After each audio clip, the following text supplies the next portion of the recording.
Irmãos, a paz do Senhor, mais uma vez somos gratos a Deus pela oportunidade que Ele está nos concedendo de estarmos fazendo uso deste recurso, participando aí do segundo trimestre da Escola Bíblica Dominical, conforme já é de conhecimento da Regional Sarzedo e todos aqueles que têm nos acompanhado. Estamos estudando neste segundo trimestre o tema A Igreja Eleita, redimida pelo sangue de Cristo e selada com o Espírito Santo da promessa. Nessa ocasião, estaremos estudando, conforme o currículo da CPAD, a lição de número 4, que tem como tema a iluminação espiritual do crente. Antes de começarmos a ver o textual da lição bíblica em classe, quero também aqui, desde já, apresentar os nossos professores que se encontram conosco, nos ajudando na gravação de hoje novamente. Está conosco o superintendente da Escola Bíblica Dominical aqui da Sede Sarzedo, nosso irmão Rodrigo, superintendente da Escola Bíblica Dominical da Congregação do São Joaquim, nosso irmão Michelson, e o nosso querido irmão, pastor local de uma das congregações aqui da Regional Sarzedo, nosso irmão, também professor, diácono Gesiel. Então, nós estaremos hoje dando sequência à lição de número 4, a iluminação espiritual do crente.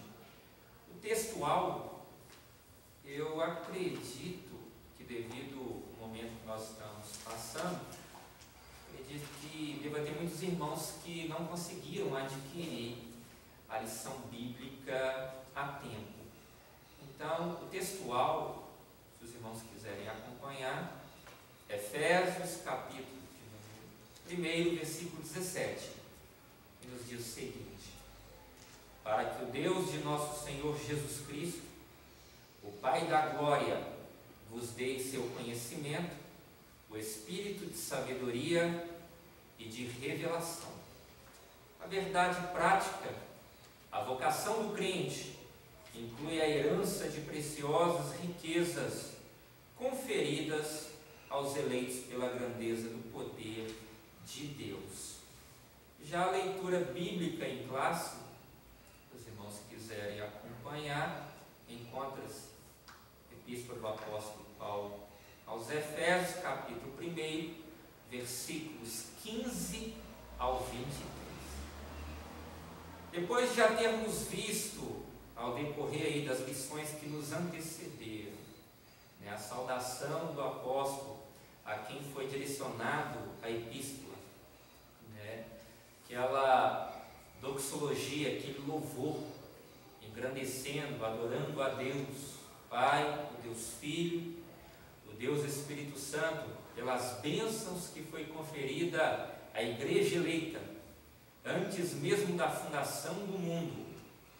Termos trabalhado de uma forma bem precisa na lição anterior a questão das bênçãos do Pai ministrada à igreja, ou seja, a eleição e a predestinação.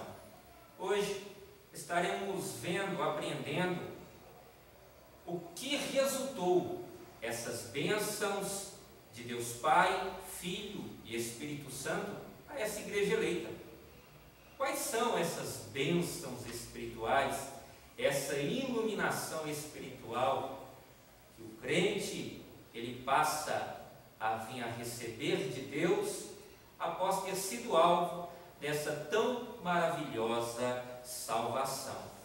Então vamos estar vendo um pouco acerca dessa iluminação que hoje eu e você, em Cristo Jesus, fomos alvo dessas promessas tão gloriosas.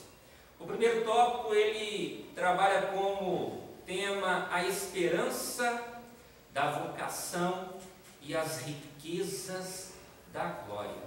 Eu quero perguntar aqui ao nosso professor irmão Rodrigo, qual é a motivação, o objetivo que levou o apóstolo Paulo em dar a sua ação de graças, intercessão pelos cristãos ali em Éfeso. Paz do Senhor aos irmãos que nos acompanham. Somos gratos a Deus por todos os benefícios que o Senhor nos tem feito, até que o Senhor nos ajudou. E nós estamos aqui com a incumbência de lecionarmos mais uma escola bíblica dominical.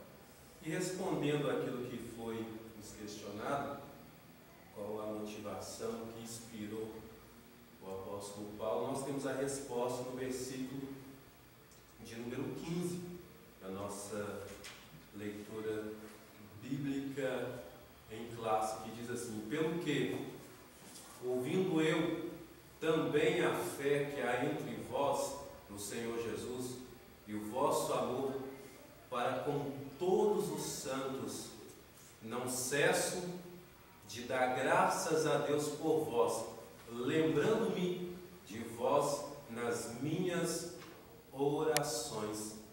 Então, algo que motivou o apóstolo Paulo, que o inspirou a escrever aos irmãos que estavam em Éfeso, é porque Paulo foi informado, muito provavelmente por Epáfras ou Tíquico, sobre o estado espiritual em que a igreja estava. Era uma igreja que tinha recebido a fé e era uma igreja também que amava os irmãos em Cristo.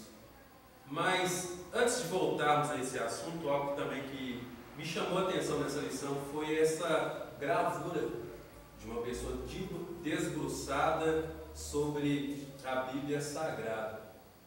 E nós aprendemos que nós somos iluminados mediante o nosso relacionamento íntimo com o Espírito Santo e mediante também o estudo sistemático da Palavra de Deus. O próprio Salmo de número 119, ele diz que lâmpada para os meus pés é a tua palavra e luz para o meu caminho. Então essa imagem aqui chama muito a nossa atenção, uma pessoa debruçada sobre a Bíblia Sagrada. Então tudo que nós quisermos aprender sobre a pessoa do nosso Deus, a pessoa do nosso Senhor e Salvador Jesus Cristo, nós temos que consultar a fonte inesgotável que é a Bíblia Sagrada, a palavra do nosso Senhor e Salvador Jesus Cristo.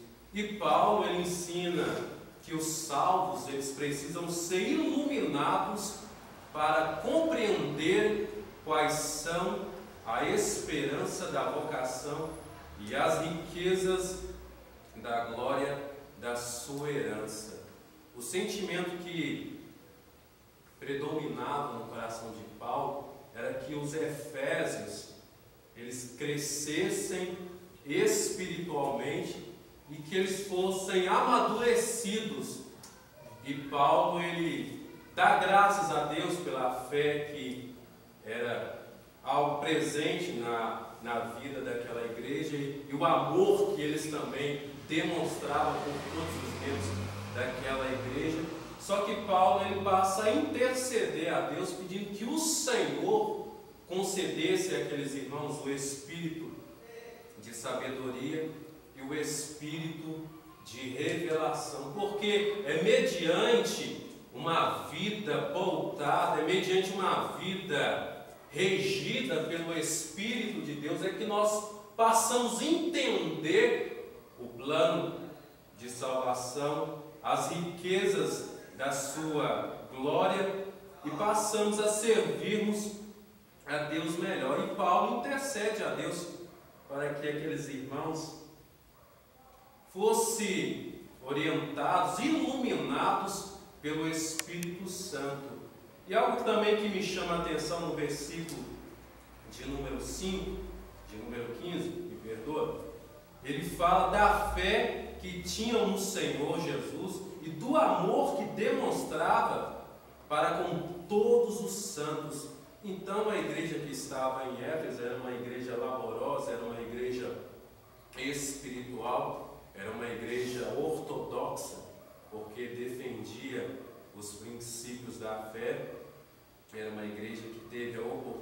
de ser pastoreada pelo apóstolo Paulo durante um período.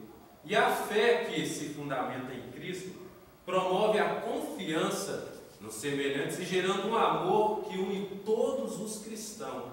O versículo chama atenção para a expressão fé em Jesus e amor para com os santos. John Stott, ele diz que todo cristão crê quando ama. A fé e o amor são graças cristãs básicas. Já o Dr. Shedd, ele chega a dizer que é impossível separar a fé e o amor, pois esse versículo nos mostra que eles são dois lados da mesma moeda. Quem se compromete com Cristo, se compromete também com os seus irmãos e com o mundo perdido. Então, é algo impossível dizer que somos cristãos e não conseguimos nos comprometer em demonstrar amor para com os nossos irmãos e para com o mundo perdido. E Paulo roga, intercede aos irmãos, e algo também que me chama a atenção aqui, que o apóstolo Paulo, ele disse assim no versículo de número 16: não cesso de dar graças a Deus por vós, lembrando-me de vós nas minhas orações. Quando você passa a observar a vida do apóstolo Paulo, você percebe que Paulo, ele era uma pessoa que vivia o que pregava. A sua vida condizia com as suas palavras. Havia uma harmonia com aquilo que ele dizia e com aquilo que ele praticava. E você observa que Paulo, ele diz assim: não cesso de dar graças a Deus por vós. Então isso fala de uma vida pautada na oração, de uma vida pautada aos pés do nosso Senhor e Salvador Jesus Cristo. É importante observarmos que duas características da vida de oração do apóstolo Paulo. A primeira é constante, não cesso de dar graças a Deus por vós. Paulo estava praticando o que pregava, pois sempre exortava os seus convertidos a orar sem cessar. 1 Tessalonicenses capítulo 5, versículo de número 17. E a segunda observação, a segunda característica na vida de oração do apóstolo Paulo é acompanhada por ação de graças. Em vários trechos de suas correspondências com as igrejas, o apóstolo ensinou que a gratidão deve ser acompanhada de uma infalível intercessão. E qual era a essência da oração, da intercessão do apóstolo Paulo?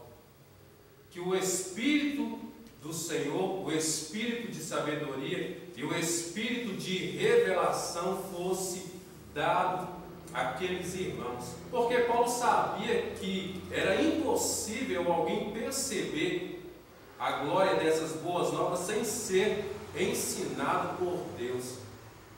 Eu acredito que os irmãos conhecem inúmeras pessoas na sociedade que já leram a Bíblia inúmeras vezes, mas eles não conseguem, eles não têm discernimento, porque esse discernimento ele só é oferecido e dado àqueles que reconhecem a Jesus como Senhor e Salvador da sua vida. O apóstolo Paulo, escrevendo aos Coríntios, na sua primeira epístola, no capítulo de número 2, no versículo 14 e 15, ele diz assim: ora, o homem natural não compreende as coisas do Espírito de Deus, pois lhe parece loucura, e não pode entendê-las, porque elas se discernem espiritualmente. O que é espiritual, porém, discerne bem todas as coisas, e ele por ninguém é discernido.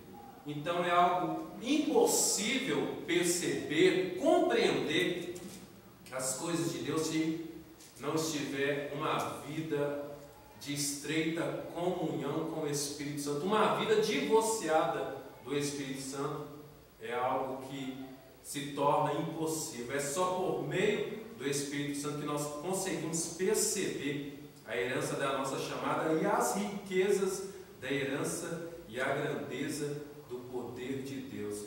Então é necessário nós estreitarmos o nosso relacionamento com Deus, é necessário nós estreitarmos a nossa comunhão com o Espírito Santo, porque é o Espírito do Senhor que nos ilumina e que nos faz, ou melhor, que nos dá a capacidade de compreendermos o propósito da nossa vocação e para que Deus nos chamou.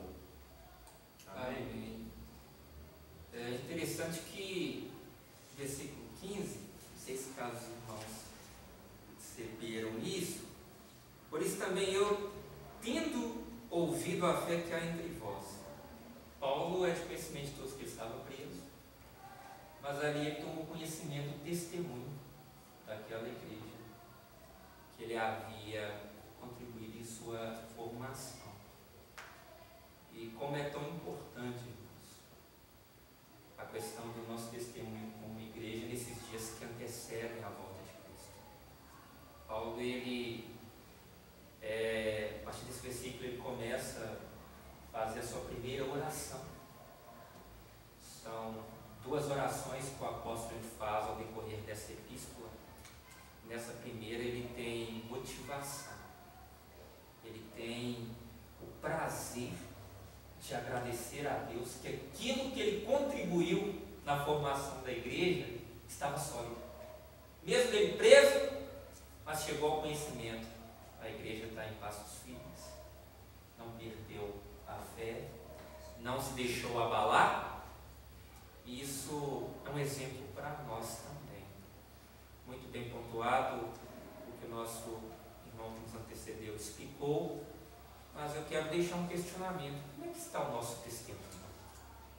Será que Deus ele tem prazer a olhar para a minha vida, a sua vida e falar: esse é um servo fiel? Que Deus abençoe as nossas vidas e tenha misericórdia de nós. Pastor Gesiel, nos fale um pouco dessa esperança da vocação, esse chamamento que Paulo rogava que os crentes recebessem. Muito bem, nome do pastor Paulo. Paz do Senhor a todos. É uma alegria para mim estar aqui mais uma vez. Desde já fica aqui o meu agradecimento ao pastor Paulo que nos fez esse convite de estarmos aqui contribuindo, comentando nessa missão que é muito rica, mas muito rica para nós e veio num momento muito oportuno.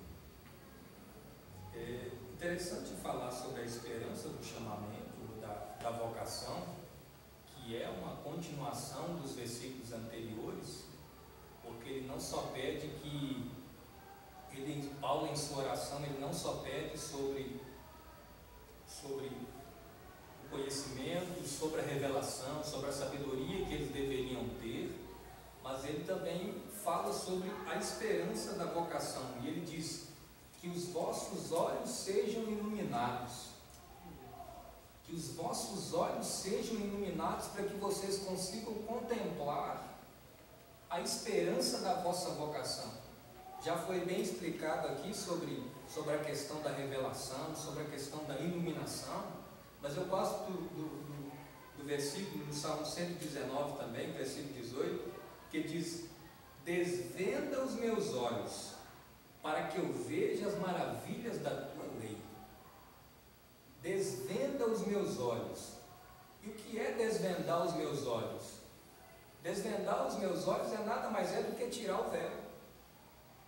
E o Espírito Santo induz o salmista a orar desse jeito, não só orar, mas também escrever, nos dando a entender que pode existir algo que atrapalhe a nossa visão. Pode existir algo que atrapalhe de nós enxergarmos as maravilhas da lei, os tesouros que há na palavra de Deus. Quando a gente olha o apóstolo Paulo falando sobre Moisés, que encobria o seu rosto para que Israel não visse a glória de Deus, até mesmo o véu, que a gente pode dizer que as cortinas que separava o lugar santo do lugar santíssimo, aonde o sacerdote não tinha acesso, simplesmente o sumo sacerdote, uma vez por ano. Então, interessante que Ele nos faz entender, nos mostra aqui que os olhos dos homens, ele tem essa limitação. E o que vem a ser, né? O que vem a ser esse véu nas nossas vidas?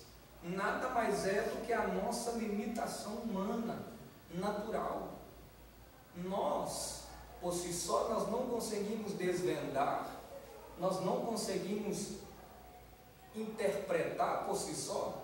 Foi citado aqui pelo superintendente que nos antecedeu, falando que o homem comum às vezes lê e não entende, e é uma verdade, aonde muitas pessoas conhecem, simplesmente é diferente, né, de você, o fato de simplesmente você ler, e o fato de você ter comunhão e conhecer de perto, e é isso que ele está pedindo, que os vossos olhos sejam iluminados, que haja revelação, que haja conhecimento, que o Espírito Santo de Deus possa trazer iluminação para que haja entendimento. E sem querer prolongar muito nessa parte, mas pastor, eu gosto daquele versículo em Hebreus, no capítulo 5, que é onde o escritor dos Hebreus ele vem falando sobre a exaltação não só de Jesus, mas da obra que ele fez. Ele para no final do capítulo 5 e o capítulo 6, ele vem falando, mas ele dá uma pausa ali no final do capítulo 5, se não me engano, a partir do versículo 11, ele fala assim: eu tinha coisas muito mais difíceis de dizer, porém de difícil de interpretação, porque vocês, já devendo ser mestres em razão do tempo, ainda estão no leite, ainda são como meninos. E aí, eu concluo dizendo que nós precisamos ter os nossos olhos iluminados para que isso gere em nós crescimento, gere em nós desenvolvimento, para que a gente possa frutificar. É aquilo que Jesus falou na parábola do semeador, porque aquele que entende de fato a palavra e aonde ela encontra no lugar, no coração, o Espírito trabalha, ela é germinada e gera crescimento.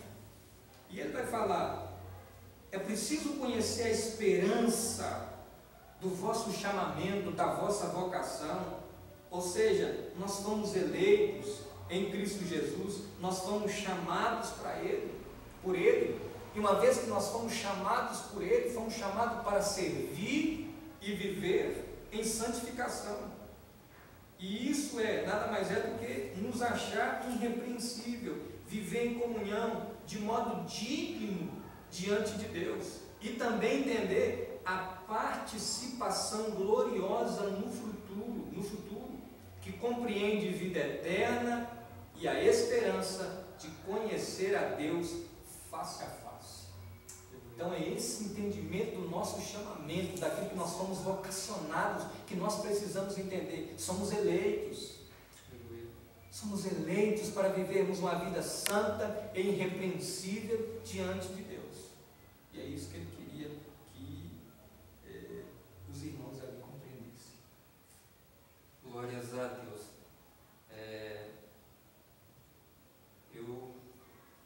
Lutamos, né? É claro, irmãos, não somos velhos, mas acredito que todos aqui tiveram a mesma formação cristã e não queremos perder aquele desejo que os cristãos mais antigos eles tinham. Estou aqui, mas estou de passagem, que é o céu.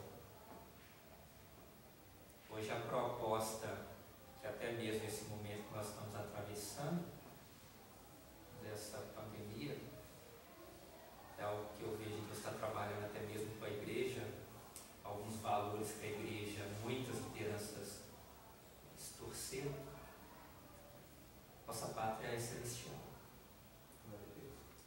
Muitos hoje pregam e zelam: não, eu estou bem, tenho uma boa renda, um bom serviço, profissão, uma boa casa, um carro, família está bom demais, ficar aqui preocupado com outra coisa. Mas nossa esperança, a vocação dessa nossa esperança, conforme foi bem pontuado também, nós estamos de passagem. A nossa pátria é os céus. A qualquer momento, aquele que há de vir virá. a igreja possa, nesse momento que atravessamos, desenvolver com temor e tremor a nossa salvação, que é a nossa esperança essa. Estamos de passagem, que é um processo.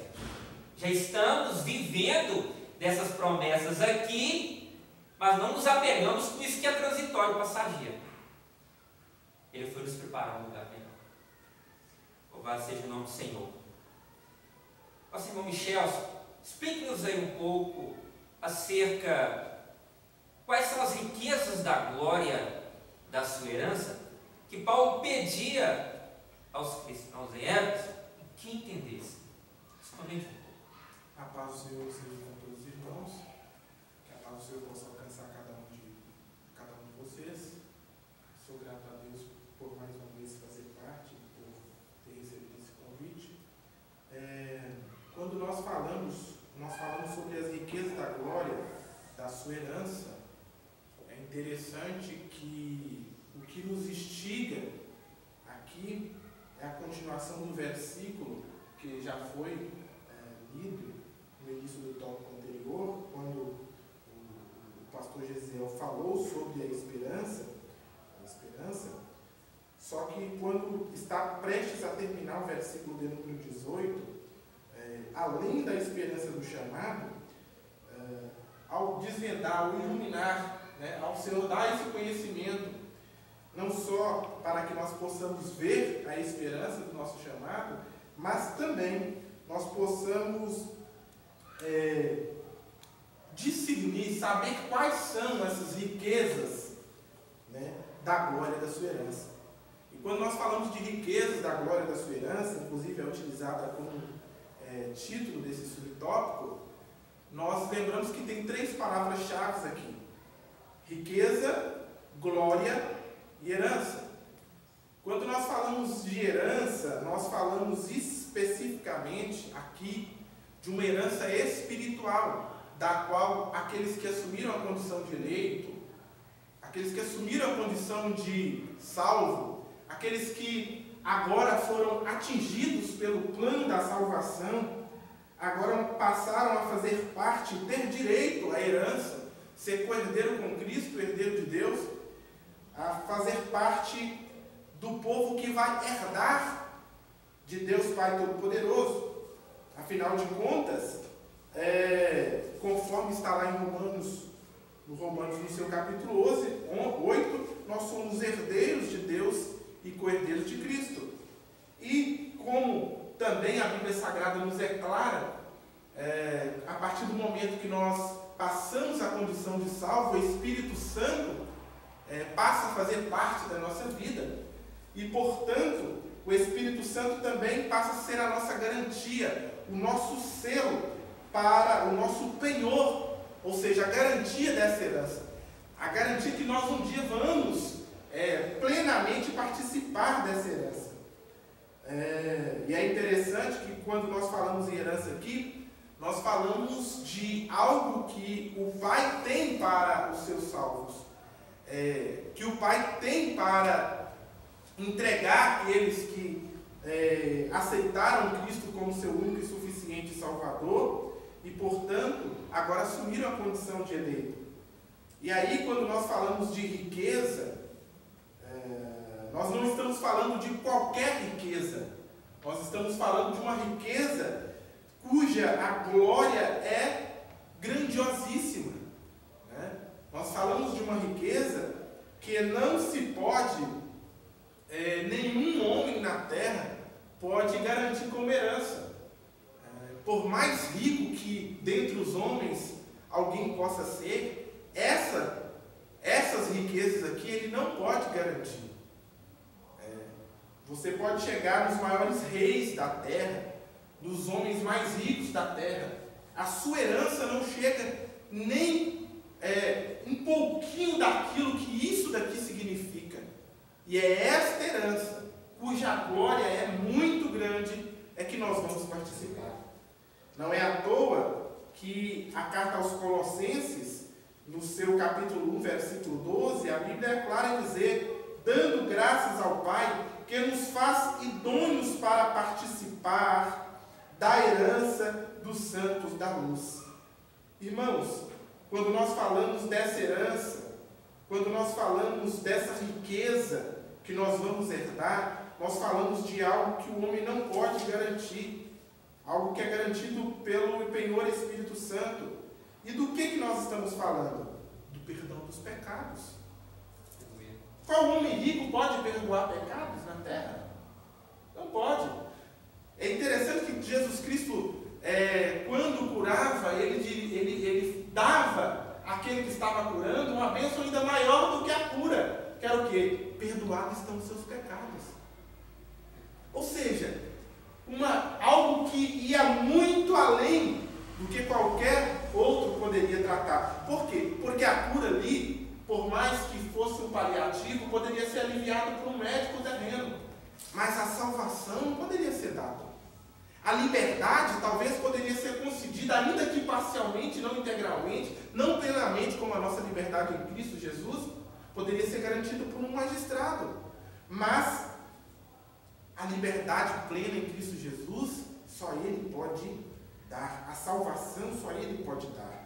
Além da salvação, do perdão dos pecados, a prerrogativa de podermos ser chamados filhos de Deus, porque agora fomos adotados por Ele, a prerrogativa de termos o Espírito Santo como selo, como penhor da nossa herança, tudo isso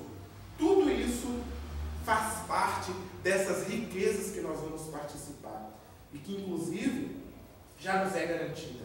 Não é à toa que a Bíblia Sagrada é bem clara quando se refere a essas riquezas. Ela diz assim, são coisas que o olho não viu, aí interpretando o versículo de 1 Coríntios, que o olho não viu, o olho não viu, o ouvido não ouviu, não subiu, ou seja, nem sequer subiu ao coração do homem, é o que está preparado. É algo tão maravilhoso que assume uma característica de ser incorruptível, de ser incontaminável, como está lá na carta de 1 Pedro. Ou seja, são riquezas da qual o ferrugem não pode pegar, o ladrão não pode roubar. Nós estamos falando disso. Dessas riquezas. Riquezas tão grandes, que tem tão gloriosa, que nenhum homem na terra pode garantir. É disso que nós estamos falando. E nós podemos participar dessas riquezas, ter essas riquezas como herança. Essa é a prerrogativa. Devolvo ao pastor. Aleluia. Motivos pelos quais cabe a nós zelarmos pela nossa salvação. Deus possa aumentar a nossa fé, conforme aqueles apóstolos clamaram a Jesus: Jesus, aumente-nos a fé. Não venhamos perder essa esperança e termos a certeza que essas promessas cabem a eu e você, igreja eleita. Louvado seja o nome do Senhor. Agora nós estaremos dando início ao segundo tópico, que traz como tema a sobreexcelente grandeza e força do poder divino. E eu quero pedir, pastor Gisel, Paulo também orou para que os crentes viessem a entender a sobreexcelente grandeza do seu poder. O que seria isso? É interessante que ele vai usar até alguns termos, né? E o comentarista até traz para nós, falando sobre esse tema. Ele fala sobre a sobreexcelente grandeza do seu poder. Então, um pleonasmo, né? O uso de um pleonasmo aqui, essa redundância de termos, esse excesso de palavras aqui, que é onde ele desejava conferir maior vigor no que ele estava dizendo. Sobre excelente grandeza do seu poder.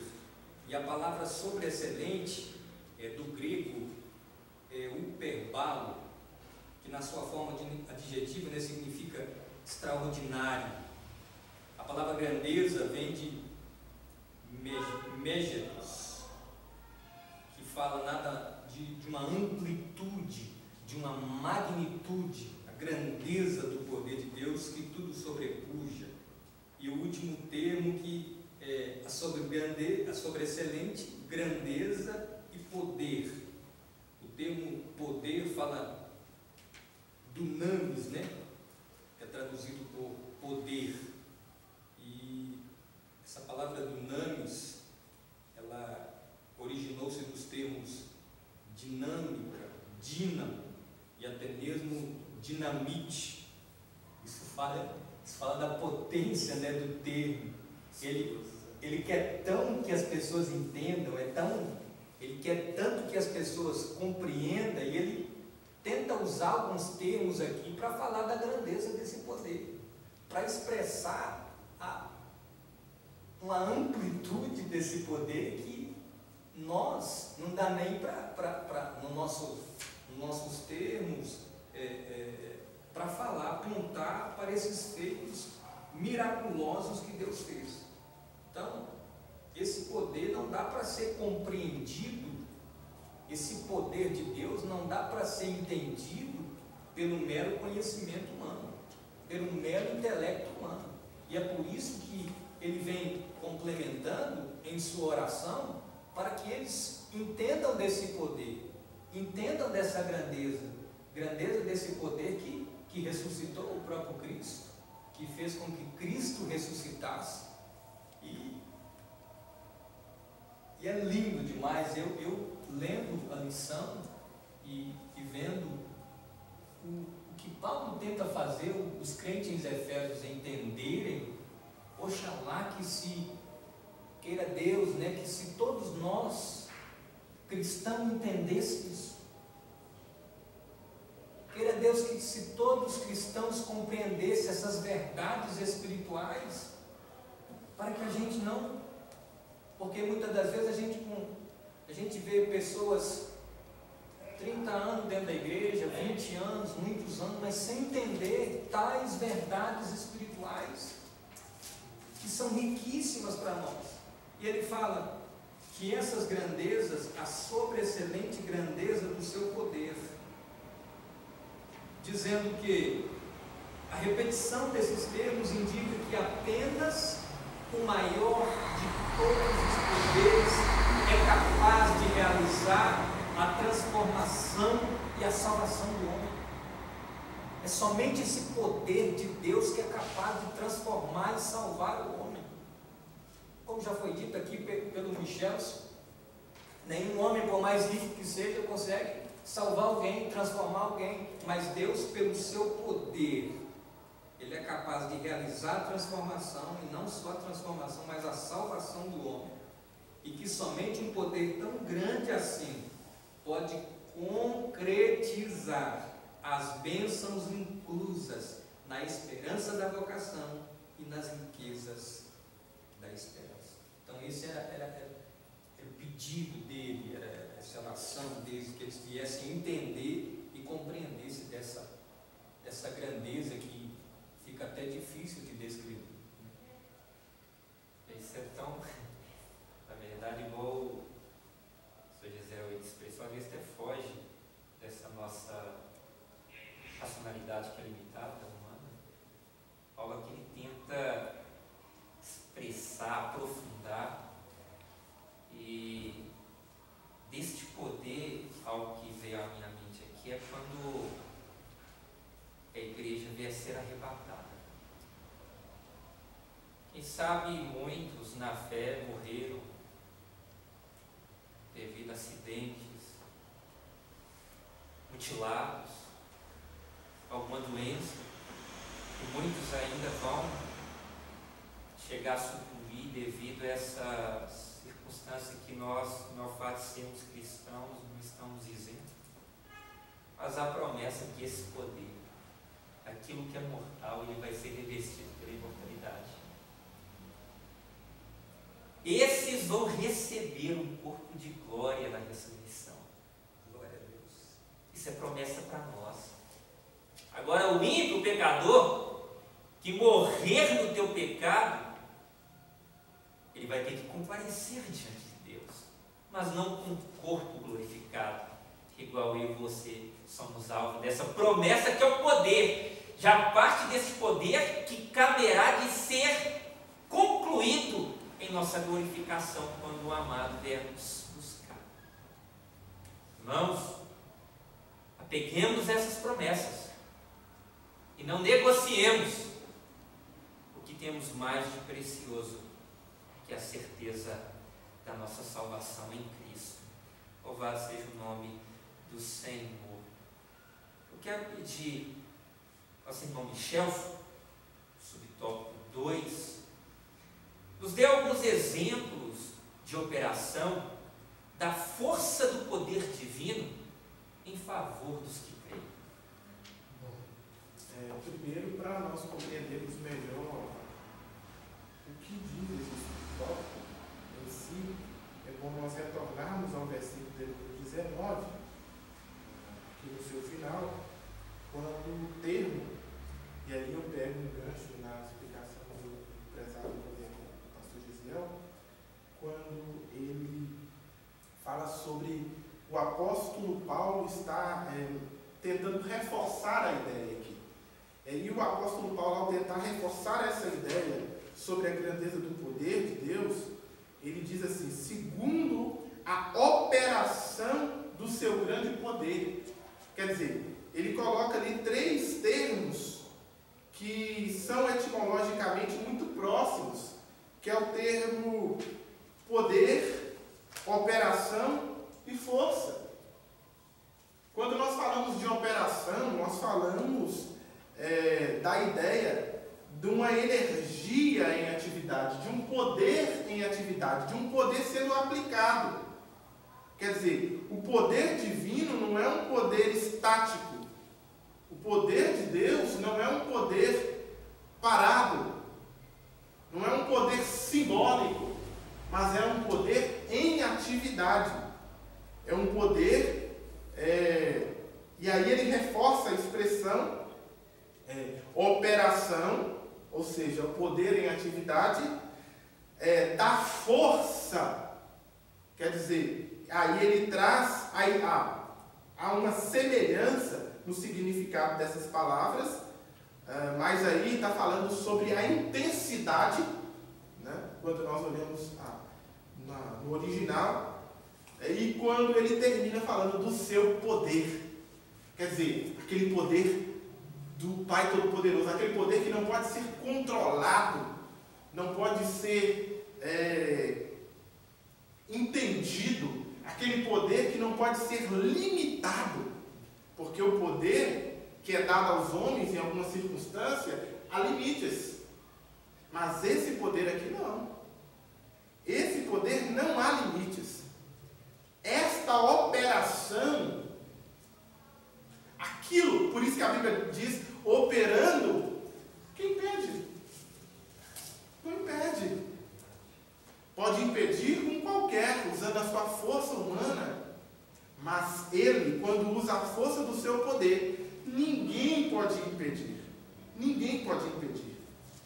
Quando nós falamos, não tem como, irmãos, não tem como, não existe em lugar nenhum na terra, debaixo da terra, no céu, qualquer tipo de força que possa resistir esse poder.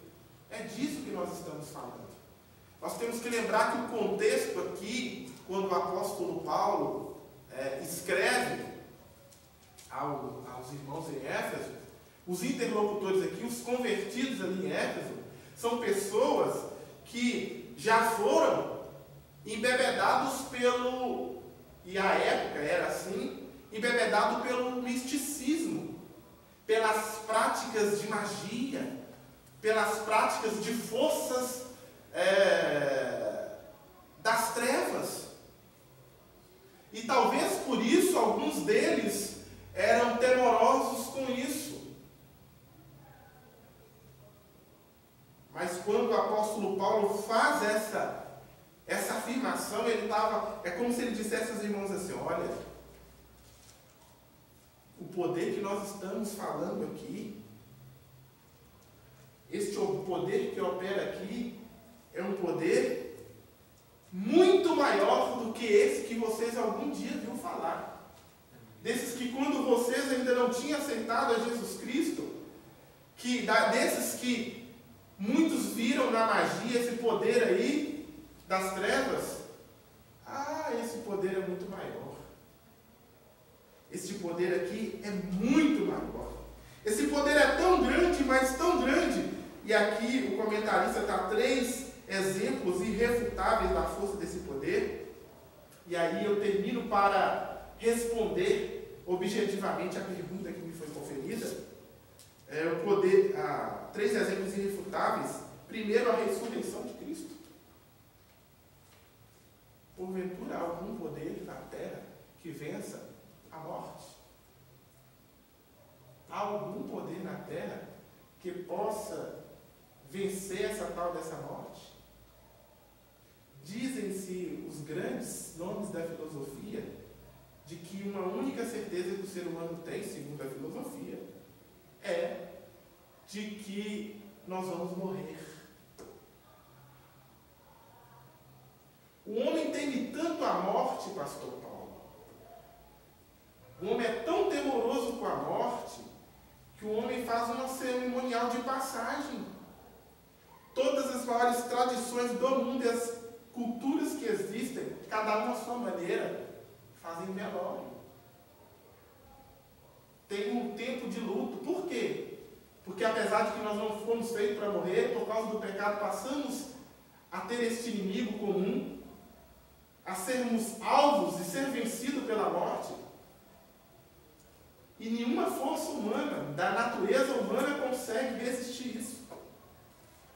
Mas veio Cristo Jesus, com a ressurreição, e venceu a morte. A própria ascensão de Cristo, que está à direita de Deus, e também, terceiro e último exemplo irrefutável desse poder, da força desse poder, é a sua elevação acima de todo o domínio. Quando nós falamos de domínio, nós falamos do alcance de que um poder, uma força pode ir. Então, quando nós inclusive dividimos, vamos trazer um exemplo das organizações políticas. Nós criamos unidades, só numa república federativa como o Brasil, nós criamos 3 elementos de unidade de federação. Os municípios, os estados e a União. E cada um tem um domínio. Existe um domínio que é dado à prefeitura de Sazeira, um domínio que é dado à prefeitura de Ibirité, um domínio que é dado à prefeitura, e nós vemos isso muito claro nos dias atuais, quando cada um faz o seu decreto, cada um traz as suas regras. Quer dizer, eles têm um determinado poder ali, um determinado domínio. Mas percebam que eles são limitados geograficamente. E sempre são limitados não só pelo espectro geográfico, também pelo outro. Ele não pode ir até o outro. Não pode atingir o domínio do outro. E mais, não pode ir atingir um domínio maior, se um domínio maior do que ele revoga o domínio dele. É assim que funcionam os domínios terrenos. Os domínios terrenos. Mas o domínio de Deus não, Gisele, pastor Gisele. A ele é dado todo o domínio. Todo o domínio. Não há limite geográfico para o domínio de Cristo Jesus, nosso Senhor. No inferno, lá ele domina. Na terra, o domínio dele. No céu, o domínio é dele. Não há lugar no universo cujo domínio não seja dele, porque a ele, somente ele é dado todo o domínio. Isso é uma diferença muito grande. Os outros espectros de domínio têm limites, mas a ele é dado todo o domínio. E isso é o grande exemplo. O grande exemplo desse poder. E aí eu devolvo a palavra ao pastor. Isso é maravilhoso, né? Após a ressurreição de Cristo, a Ele a Bíblia nos fala que foi lhe dado todo o poder nos céus e na terra. Nosso professor ele usou a expressão ali, muitas das vezes, acerca dessa ressurreição de Cristo. Às vezes nós usamos um adágio, até nós cristãos, que algo é muito comum comentado lá fora, a esperança é a última que morre. Para o pecador, porque nós que somos salvos, a nossa esperança ela sempre esteve viva. Ela ressuscitou ao terceiro dia. E Jesus, na festa dos tabernáculos, no último dia daquela festa, ele faz uma apelo: quem tem sede, vem a mim beba. Como diz as Escrituras, aquele que beber dessa fonte, do seu interior, jorrará rios de água viva. Esse poder, ele está jorrando na vida da igreja que é eleita, na nossa vida que fazemos parte desta igreja, de você, quem sabe, esteja nos ouvindo, quem sabe esteja distanciado, enfraquecido na caminhada, mas a fonte está jorrando. O poder de Deus não mudou, e a vontade dele é que nenhuma alma se perda, mas que todos cheguem ao pleno conhecimento da verdade. Estaremos agora caminhando para o final da nossa lição, onde estaremos comentando o terceiro tópico, que tem como tema Cristo, nosso exemplo de exaltação. Eu quero perguntar aqui ao nosso irmão, professor Rodrigo, com relação ao primeiro subtópico deste tópico, qual a garantia que a igreja tem com a exaltação de Cristo sendo as primícias do que dorme? Pois bem, irmãos, nós vamos aqui falar um pouco sobre Cristo, as primícias dos que dormem. E respondendo aqui a pergunta, algo que me chama a atenção aqui, que o autor não escreveu assim: Cristo a primícia dos que estão mortos, porque o cristão ele não morre. Os que já partiram para a eternidade, salvos na pessoa do nosso Senhor e Salvador Jesus Cristo, eles não estão mortos, eles dormem no Senhor. Eles já estão gozando das delícias do céu. Não que eles estejam no céu, mas eles estão gozando das delícias do céu. Porque todo cristão que parte no Senhor, ele não morre. Porque o próprio Senhor disse que, em verdade vos digo, que se alguém guardar a minha palavra, jamais verá a morte. Então a morte, ela não diz respeito ao cristão. A morte física, todos nós um dia vamos enfrentar. Mas aqui nós estamos falando de uma morte espiritual. Isso não diz respeito àqueles que estão em Cristo. E isso me faz lembrar de um hino de uma irmã que ela diz, o hino diz assim: o crente não morre, ele nunca morreu, ele sai de pertinho da gente para morar com Deus. Eu lendo isso, eu lembrei desse hino dessa irmã que diz que o crente ele não morre, ele nunca morreu, ele sai de pertinho da gente para morar com Deus. E falando sobre isso, o que vem a significar isso? Cristo, as primícias do que dorme. Isso significa dizer que Cristo foi o primeiro a ressuscitar e permanecer vivo para todo sempre. Quando você vai ler a Bíblia Sagrada, você encontra com diversos textos e diversas passagens de pessoas que ressuscitaram.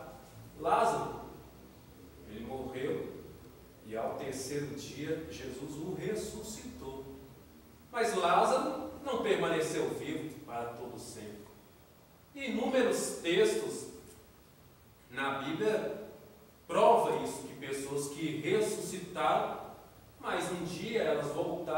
sepulcro e permanece no sepulcro. Mas o nosso Senhor e Salvador Jesus Cristo é verdade. Ele morreu. Mas ao terceiro dia, ele ressuscitou. E como foi dito pelo nosso irmão, ele tem todo o poder nos céus e na terra. E Bruce, ele afirma algo que chama muito a minha atenção estudando essa lição. Ele afirma que a morte de Cristo é a principal demonstração do amor de Deus. A morte de Cristo é a principal demonstração do amor de Deus. Paulo, escrevendo aos irmãos em Roma, no capítulo 5 da sua epístola, no versículo de número 8, ele diz que Deus, ele prova o seu amor para conosco, pelo fato de ter Cristo Jesus morrido por nós, sendo nós ainda pecadores. Mas Bruce ainda afirma algo muito maravilhoso. Ele diz que, mas a ressurreição é a principal demonstração do poder de Deus. Porque, como foi muito bem dito pelo nosso irmão aqui, somente Deus, somente o nosso Senhor e Salvador Jesus Cristo, ele tem poder de vencer a morte. Ele morreu, mas ao terceiro dia ele ressuscitou. E Paulo, escrevendo aos Coríntios, ele diz que se Cristo não ressuscitou, é vã a nossa pregação. Então a morte e a ressurreição do nosso Senhor e Salvador Jesus Cristo são a viga mestre e o pilar da nossa fé cristã. E existem inúmeros textos que comprovam que Jesus morreu e ao terceiro dia ele ressuscitou. O túmulo vazio testemunhado pelas mulheres, quando Maria Madalena, no primeiro dia da semana, de madrugada ela vai ao sepulcro e ela não encontra Jesus ali. E alguém disse para Maria: por que procura vivo entre os mortos? Porque não está mais aqui. Ele morreu, é verdade, mas ele ressuscitou.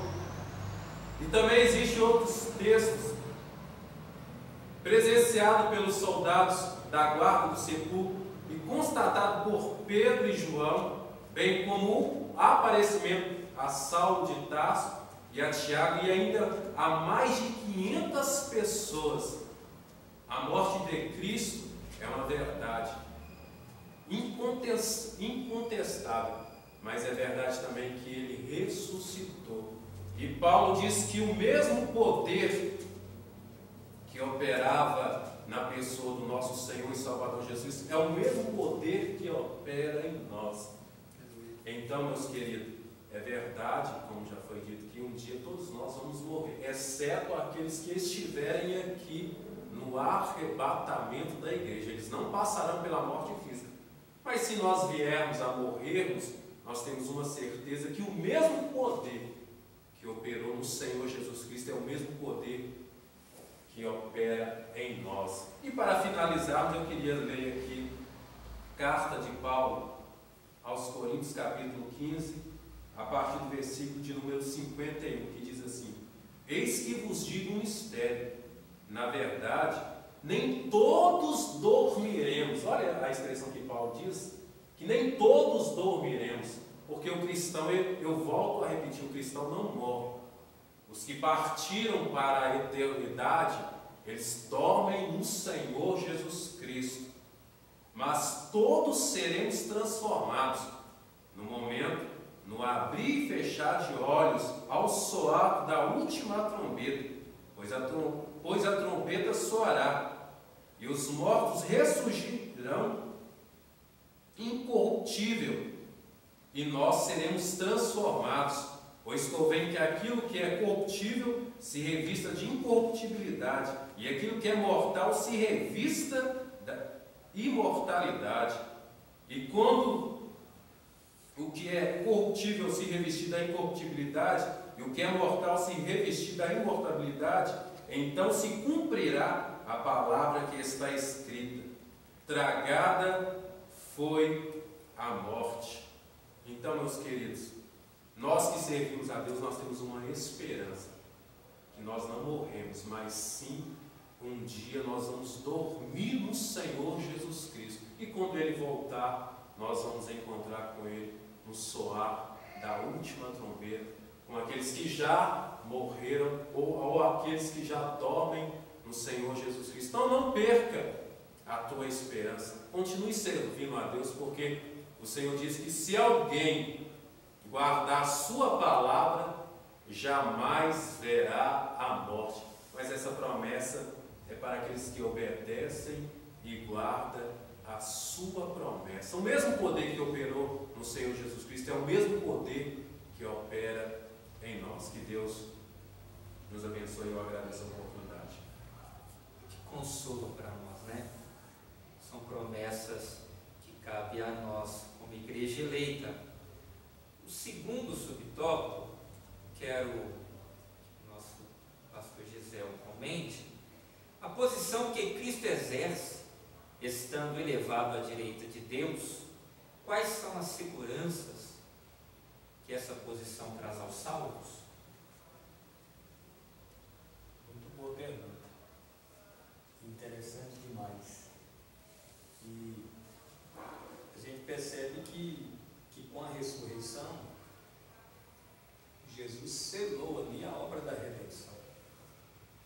E é nesse momento que a ressurreição de Cristo, o Pai agora, quando manifestando o seu poder, ressuscitando Cristo, Ele agora vai colocá-lo à sua direita, dando ali, falando sobre, indicando o lugar de supremo privilégio e autoridade, a mais alta honra e autoridade do universo foi atribulada a Cristo. Isso já foi citado aqui anteriormente, Mateus 28, 18, onde o próprio Jesus disse: é-me dado todo o poder nos céus e também na terra. Ele agora está ali com o mais alto grau de exaltação, para uma posição de honra e autoridade. E isso indica, né, o completo triunfo de Cristo sobre o pecado. Não só sobre o pecado, mas também sobre as forças do mal. E eu queria ler aqui Filipenses 2,9 rapidamente. 2,9 que diz: pelo que também Deus o exaltou soberanamente e lhe deu um nome que é sobre todo o nome, para que em nome de Jesus se dobre todo o joelho dos que estão nos céus e na terra e debaixo da terra, e toda a língua confesse que Jesus Cristo é o Senhor, para a glória de Deus Pai. Então, Ele venceu a morte, Ele venceu o pecado, Ele triunfou, e esse triunfo também está assegurado aos salvos. Esse triunfo também está assegurado aos salvos em Cristo Jesus, e endossa a nossa participação na vida celestial. Ou seja, nós também nos assentaremos nos lugares celestiais, iremos habitar com Cristo na glória, porque Jesus venceu o pecado e nós, através do seu sacrifício, nós temos direito. E isso é o que nós estamos falando aqui. Essa herança celestial que nós adquirimos em Cristo, pela fé em Cristo Jesus. Então, tanto a ressurreição como assentar-se nos céus está disponível aos crentes. Está disponível ao crente de semelhante modo a glorificação por meio desse grande poder. Assim, os salvos participam. Como é que eles participam disso? Por causa do sacrifício e o poder na qual Jesus venceu. Venceu a morte pelo seu poder, ressuscitou na sua ressurreição. Para a glória de Deus, nós participamos desse triunfo também, estamos assegurados. Assim, tanto a ressurreição como a ascensão de Cristo são obras do poder do Pai. Aleluia. Que consolo, né? Segurança. Então é bom que nós entendamos que não é o fato que nós estamos em Cristo, não venha significar que estamos sujeitos às vezes ao pecado.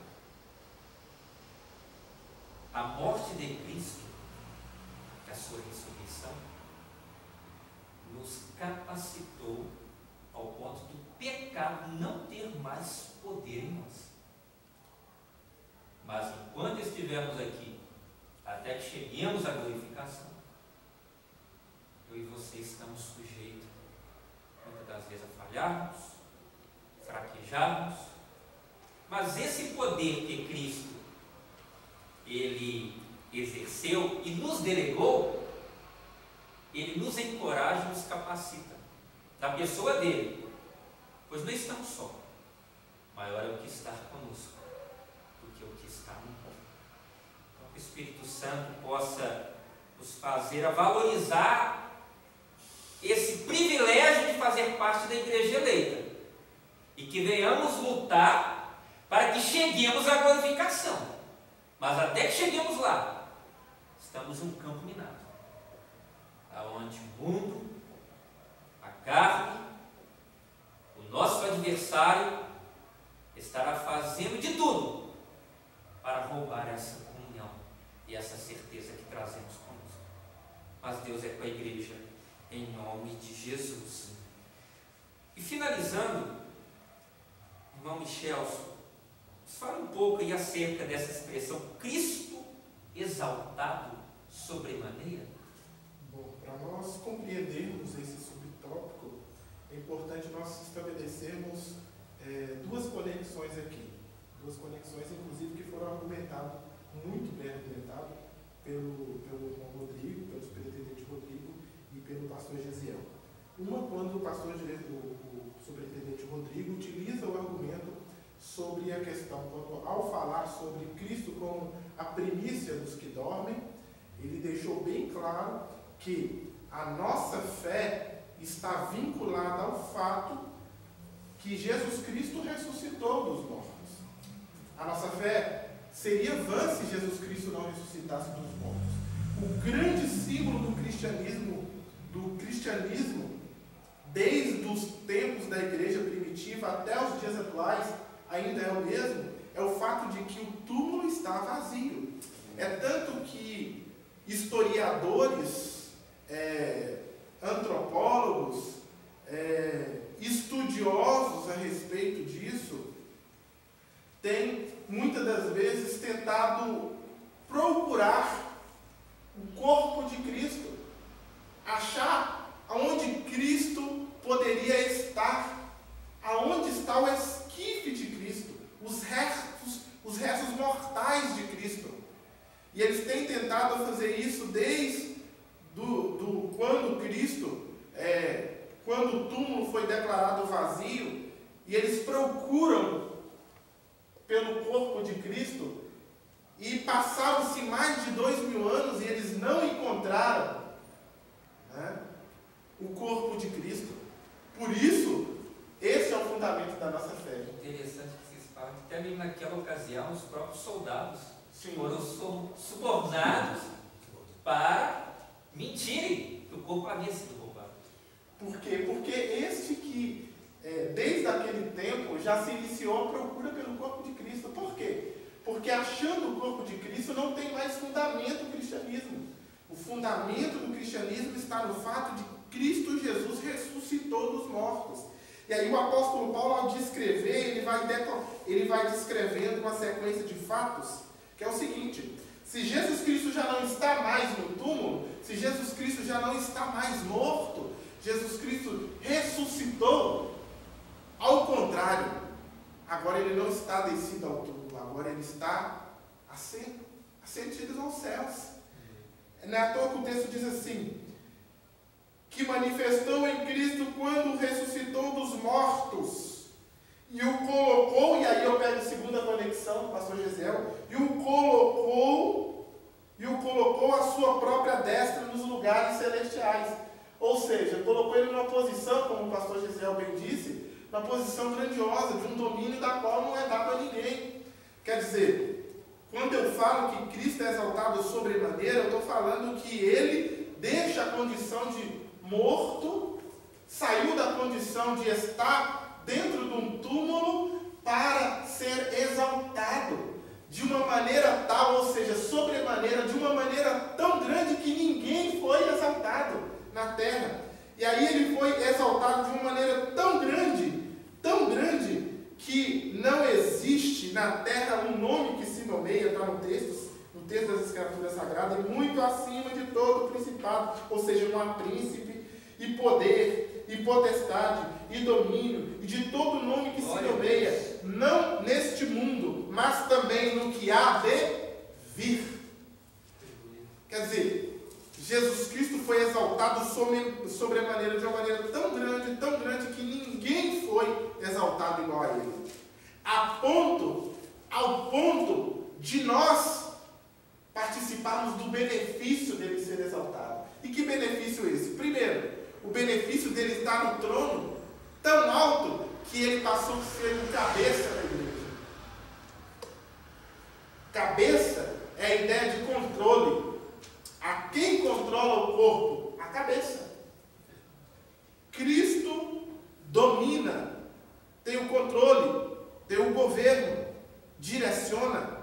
É a Ele que fala para onde que a igreja vai. É a Ele que diz os ditames da igreja. É Ele que comanda a igreja, porque Ele é o cabeça da igreja. E o segundo benefício é o fato de que não só a cabeça, mas participamos plenamente dele. Também somos corpo dele. É tanto que ele utiliza uma das suas ordenanças, porque ele deixou duas ordenanças, né? O batismo e a Santa Ceia. Uma de suas ordenanças, inclusive ele diz, sobre nós participarmos do seu corpo, da sua carne e do seu sangue, porque nós somos parte dele, nós fazemos parte dele, nós somos plenamente ele. O que isso significa? Isso significa que nós temos um privilégio, mas também temos uma responsabilidade. O privilégio de sermos participantes dele, o privilégio de estarmos com ele, o privilégio de sermos carne da carne dele, mas ao mesmo tempo a responsabilidade de que devemos parecer com ele, copiar a ele, cheirar a ele. Quando as pessoas verem nós, nos ver como igreja, eles não podem nos ver como nos via antes, mas nos ver como Cristo é. Não é à toa que o termo cristão, desde a antiguidade, quando ele foi alcunhado lá no início, significa pequeno Cristo. Significa que, e ele surgiu numa época em que os cristãos que estavam convertendo, muitas pessoas viram Cristo também, eram contemporâneos a Cristo, e eles olhavam para os cristãos e diziam, esse daí parece com aquele que ressuscitou dos mortos, se ascendeu aos céus. Nós não o vemos mais em carne. Nós não conseguimos, por esses olhos carnais, contemplar ele em carne. Mas eu lembro como ele falava. E parece com esse que converteu. E parece com essa que agora fala, que agora anda, que agora vive. Ou seja, agora nos traz também a responsabilidade por parecer com ele. E isto nos é igualmente importante. Óbvio que nós devemos agradecer a Deus, dar glórias a Ele, porque por Ele ser o cabeça da igreja, ter o controle da igreja, nós sabemos que nenhum mal é maior que possa atingir a nós, sem que Ele não permita. Mas nós temos que ter uma preocupação. Cuidado! Nós temos a responsabilidade de parecermos com Ele. Que Deus em Cristo Jesus nos abençoe. Amém, queridos.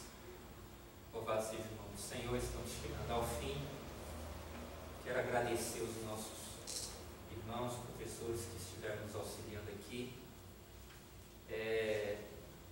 Estou extasiado. Paulo, ele tentou o máximo possível expressar àquela igreja essa preciosidade que é fazer parte dessa igreja eleita. Como nos traz consolo, segurança, essas promessas que hoje nós temos em nós, fazemos parte e já desfrutamos. Então, oxalá queira Deus que tudo quanto foi comentado aqui possa aguçar nossa fé e nos motivar a não negarmos essa esperança, mas nos fortalecer para que possamos aí continuar até a volta de Cristo Jesus. Deus abençoe a todos que estiveram conosco. Próximo domingo, se Deus nos permitir. Lição de número 5. Libertos do pecado para uma nova vida em Cristo, se Deus assim nos permitir. Deus abençoe. Paz, Senhor.